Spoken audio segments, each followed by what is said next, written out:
Identify করে আমরা প্রত্যেকের বিচার আওতায় নিয়ে আসবো।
তো আপনারাও জুলাইয়ের শক্তি, আমরা জুলাইয়ের শক্তি।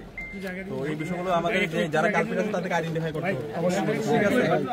আর চাঁদাবাজ টেন্ডারবাজ যারা আছে তাদের বিরুদ্ধে আমাদের জিরো টলারেন্স, ঠিক আছে? বিশ্ববিদ্যালয়ের এই জায়গায় শাহনেওয়াজ দলের 2-3 জন ভাই এবং ঢাকা কলেজের যারা ছিল তাদের বিষয়টা অনেকটা নিয়ন্ত্রণের ভিতরে চলে আসছে। আপনি আইয়ুব আলী কলোনির থেকে যারা অতি উৎসাহীরা বিষয়টা গুলাটে করার চেষ্টা করছে, কারণ আমরা পুলিশ প্রশাসন সহ সবাই বলছি, কারণ ঢাকা কলেজের সবাই আছে সহযোগিতা করছে এবং ঢাকা কলেজের সংগঠনের নেতৃবৃন্দ আছে এবং শিক্ষার্থীরা সবাই আসছে, আন্তরিকভাবে চেষ্টা করছে। পরিস্থিতি এখন স্বাভাবিক এবং এই সমস্যাটা সৃষ্টি করছে আপনার আইয়ুব আলী কলোনি অতি উৎসাহী আসে এই জায়গার মধ্যে। ঠিক আছে, আমরা এখানে ফুটেজ দেখে, যেহেতু এখানে সাংবাদিকরা ছিল, আমরা প্রত্যেকটা ফুটেজ দেখে আইডেন্টিফাই করে যারা এই ধরনের এখানে হচ্ছে শিক্ষার্থীর উপর হামলা করছে, আমাদের শাহনেওয়াজ হলের অনেক শিক্ষার্থী আহত হয়েছে।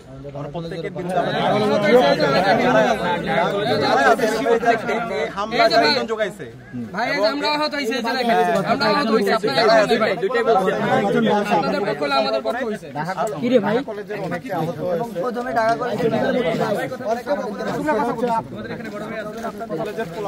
ছেলেমেয়েরা যারা আছে ভাই এদেরকে নিয়ে ভাবে ঢুকে যান।